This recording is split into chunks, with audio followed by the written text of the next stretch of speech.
Hello everyone, welcome to Learnertronics. Front end designing के series में आज से हम लोग सीएसएस स्टार्ट करेंगे। CSS stands for cascading style sheet. सीएसएस का यूज बेसिकली स्टाइलिंग के लिए किया जाता है। जो एचटीएमएल का पेज होता है वो हमें स्ट्रक्चर प्रोवाइड कराता है और उसे लेआउट प्रोवाइड करना, डिजाइनिंग प्रोवाइड कराने का जो काम होता है वो स्टाइल शीट के थ्रू होता है, मीन्स सीएसएस फाइल के थ्रू होता है। CSS describes how HTML elements are displayed on the web page. Basically CSS हमें ये बताता है कि हमने जो एचटीएमएल के थ्रू स्ट्रक्चर बनाया है वो वेब पेज पे किस टाइप से दिखना चाहिए।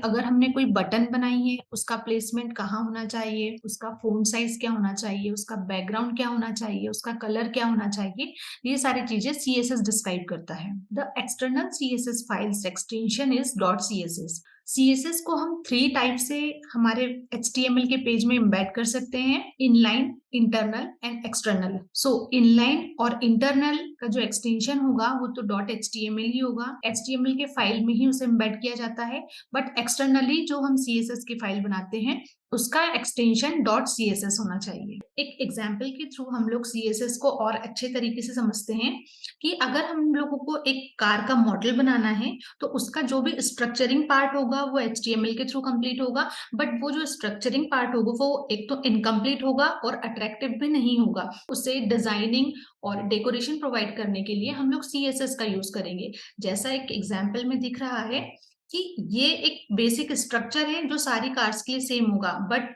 हमें कुछ कार्स ग्रीन कलर की चाहिए, कुछ रेड कलर की चाहिए, कुछ ब्लू कलर की चाहिए, तो हम अपनी रिक्वायरमेंट के अकॉर्डिंग उस पर सीएसएस के हेल्प से कलर कर सकते हैं। किसी कार में अगर व्हील का हमें पूरा प्रॉपर ब्लैक कलर चाहिए रहेगा तो हम लोग ब्लैक कलर डाल सकते हैं।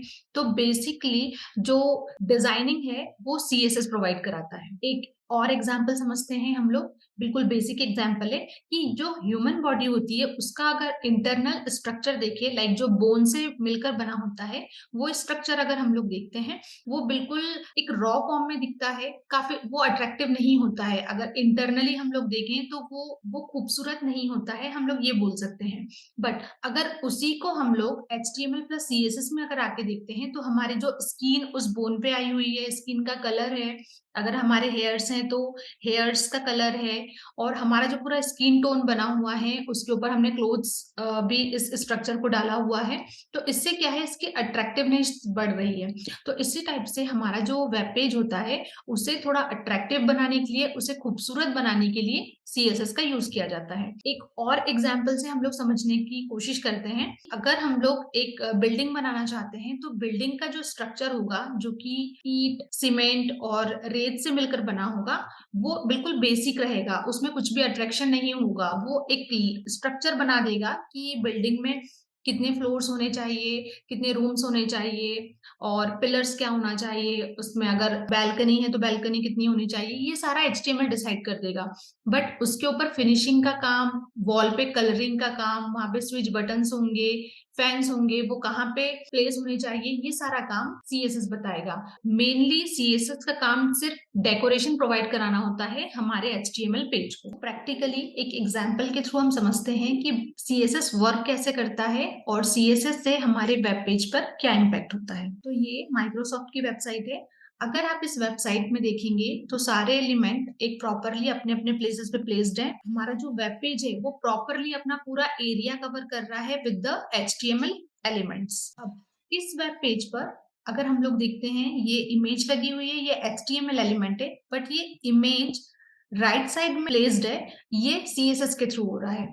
अगर हम लोग ये लोगो देखते हैं, ये लोगो लेफ्ट साइड में है, बट लोगो के जस्ट अगर हम लोग पास में देखें तो काफी सारे मेन्यूज दिए हैं। ये मेन्यूज का अपना एक अलग फोन साइज है, फोन कलर है। अगर हम जिस भी मेन्यू पे अपना कर्सर लेके जा रहे हैं तो नीचे एक बॉर्डर आ रहा है, तो ये सारा सीएसएस के कारण पॉसिबल हो पा रहा है। तो इसको हम लोग देखते हैं कि अगर इस वेब पेज पे सीएसएस अप्लाई नहीं करते तो इस वेब पेज का जो लेआउट है वो कैसे दिखता। सी, ये सारा HTML एंड CSS का कंबाइंड कोड है, जिसके कारण ये वेब पेज हमें काफी अच्छा और काफी अट्रैक्टिव शो हो रहा है।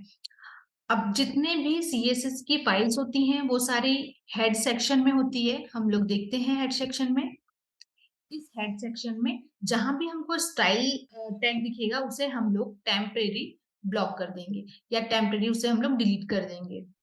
ये लिंक है, इसे हम लोग डिलीट कर देते हैं। Again this is the CSS file and this also the CSS file. ये सारी CSS की फाइल है जो लिंक के अंदर हम लोग इम्बेड करते हैं एक्सटर्नल CSS की फाइल को। तो CSS की फाइल को हमने यहाँ से टेम्परेरी डिलीट कर दिया है। अगर हम अब इस पेज के लेआउट को देखते हैं तो ये काफी अजीब दिखेगा। सारे एलिमेंट का जो प्लेसमेंट था वो शिफ्ट हो गया है क्योंकि वो हम लोग ने प्लेस किया था with the help of CSS। अब विदाउट CSS ये वेब पेज कुछ ऐसे दिखेगा। तो ये फर्क पड़ता है। अगर हम लोग CSS अप्लाई करते हैं तो हमारा वेब पेज प्रॉपरली जिस भी एलिमेंट का प्लेसमेंट हम जहां चाहते हैं वहां अपनी रिक्वायरमेंट के अकॉर्डिंग सेट कर सकते हैं। और विदाउट CSS अगर हम लोग वेब पेज क्रिएट करते हैं तो ये कुछ इस टाइप से बनता है। सारे एलिमेंट्स का जो प्लेस है वो लेफ्ट साइड में शिफ्ट हो जाता है क्योंकि जितने भी HTML के एलिमेंट्स हैं वो बाय डिफॉल्ट लेफ्ट साइड में ही रहते हैं। आई होप सो आपको क्लियर होगा कि CSS का मेन काम क्या होता है वेब पेज के डिजाइन के लिए। Thank you.